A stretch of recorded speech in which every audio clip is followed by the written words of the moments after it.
The Absolute Law of Karma by Pandit Sri Ram Sharma Acharya, Audio 3. The three types of agonies and their causes. Sudden happening of good fortunes and misfortunes are part of life. There is no escape from them. Saint poet Surdas has rightly stated that the effects of actions cannot be avoided even with the best of guidance from an enlightened and experienced person.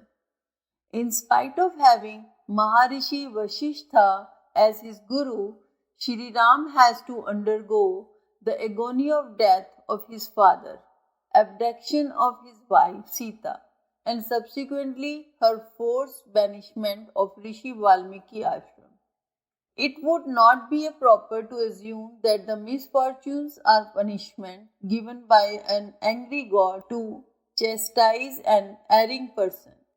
The epic Ramayana says that each individual is himself personally responsible for his happiness and miseries.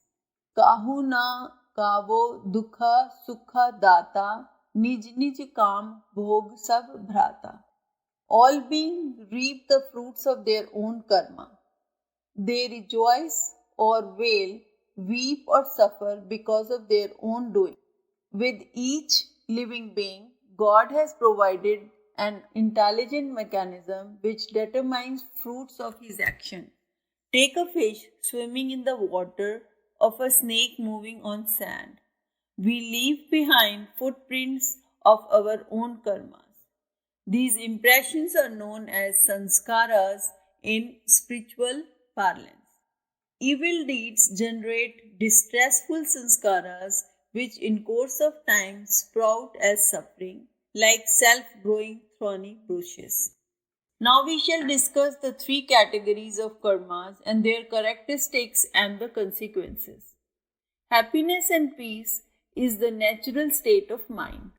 Man is instinctively inclined to act for welfare of self and others, which naturally results in peace and joy. He suffers only when he is mentally disturbed. He dreads mental turbulence, sorrow and grief. Hence, it would be useful to discuss about the causes of unhappiness. As a medical science has two independent streams, one for promotion of health and another for the treatment of disease, there are two branches of spiritual effects, one for promoting happiness and the other for unhappiness. Righteous living is essential for inner peace and happiness, just as nutritional food is for health. In therapy, it is necessary to first have a diagnosis and then look for treatment. The same holds true for unhappiness. For discarding the karmas which produce bad sanskar, we can get rid of the resultant suffering and pain. Let us now discuss the three types of suffering in detail.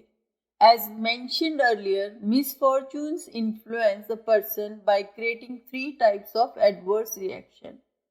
Number 1, mental suffering. Number 2, physical pain. And number 3, distress caused by natural disasters. In spiritual parlance, these are known as daihik and bhautik dukkham. Number 1, mental suffering, daivik dukkham. All types of sorrows, mental suffering are result of mental sins. Worry, anxiety, anger, humiliation, animosity, separation from a beloved one, fear, grief, etc.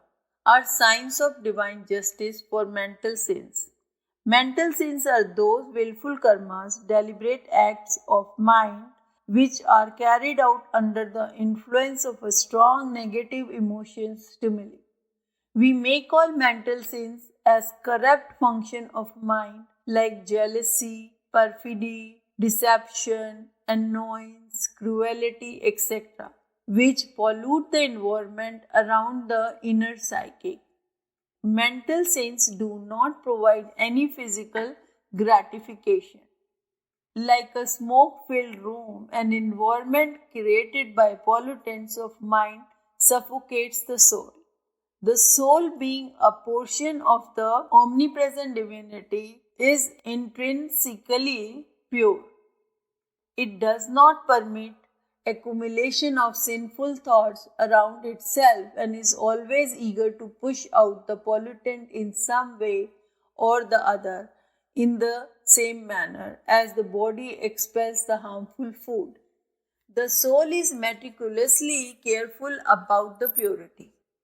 The moment it finds the mental sins polluting its environment, it feels uncomfortable and immediately reacts to discard the pollutants.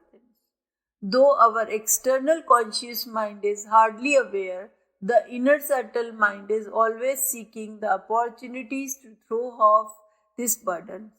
Sometimes, somehow, more somewhere, it involves man in situation which neutralize the sanskara created by mental sins through such a reaction as humiliation, failure, and disrepute, etc. Death of a beloved person, loss in business and property, public defamation, poverty, etc. are also mental agonies. Such situations bring out of the inner pain to the surface, and the aggrieved person weeps, wails, and is reminded of the futility of worldly attachment and impermanency of material things. Situation creates acute unhappiness, being out a greater awareness of the need for righteous living.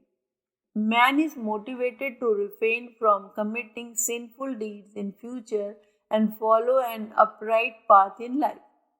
While attending funeral, people are reminded of the urgency of living a purposeful life. When suffering from financial loss, man seeks God's help. On being defeated and becoming unsuccessful, vanity deflated. When the intoxication is over, the drunk begins to talk in sense. The only purpose of mental distress is to cleanse the mind of garbage and mental pollutants such as jealousy, ingratitude, selfishness, cruelty, heartlessness, cunning, hypocrisy, and egoism. Though suffering, the intelligent divine mechanism ensures removal of sanskaras created by prarabdha karmas, disgust, pain, and anguish springs forth to wash out the deleterious sanskar generated by the prarabdha karma.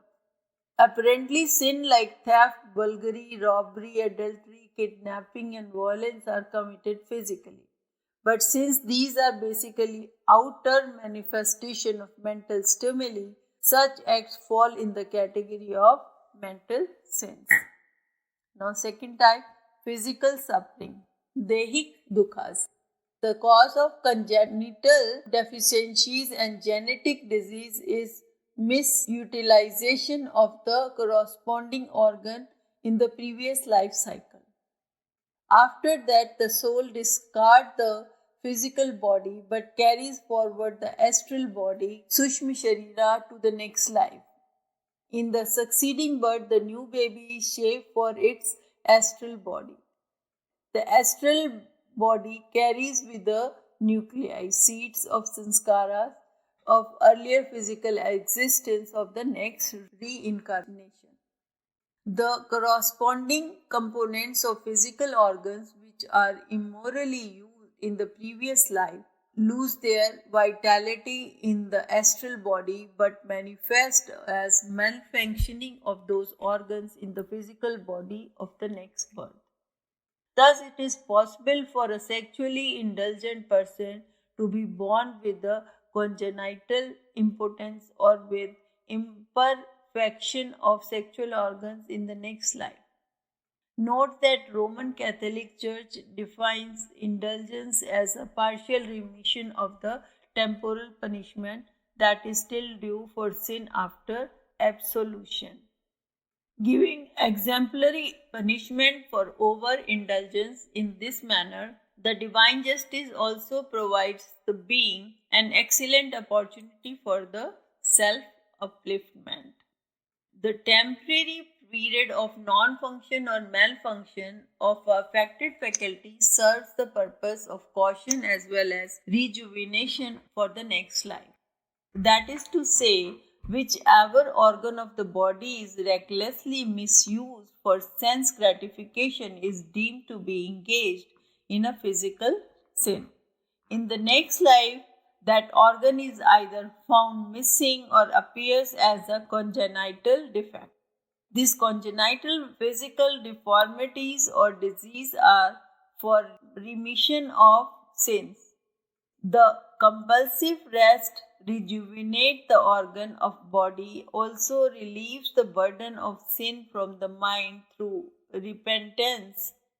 When a mental sin is intermixed with physical sin and it has not been neutralized in the present life by punishment by the state, society, or the atonement, it is also carried over to the next life. However, if a sin is basically physical with little or no input of mental sin, deliberate intention, the biological system immediately takes care of it. For instance, a man gets intoxicated and deranged on taking drugs, falls sick because of the dietary irregularities, or dies on consuming the poison.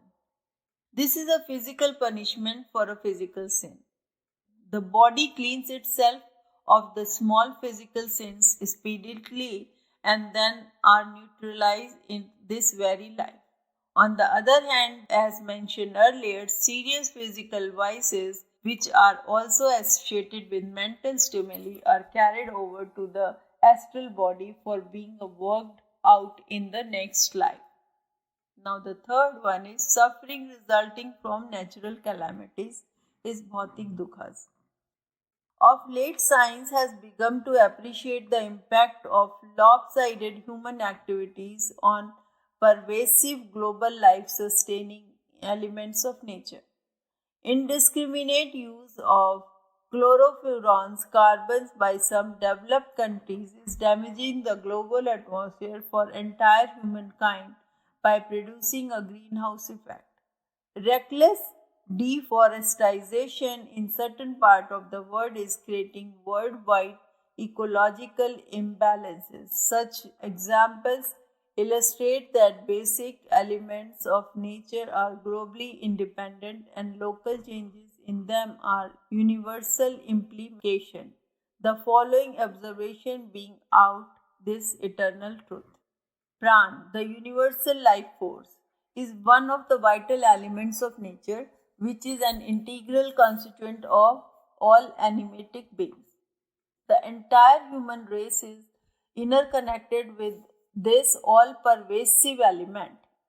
Each spark of the life is an individual animate being, which is known as Atma in spiritual parlance, in part of the omnipresence of that universal life force. The science of the spirituality maintains that karmas and sanskaras of all living beings are mutually interactive. In social milieu, these reactions are quite prominent. A criminal being shamed of his parents and a family as well.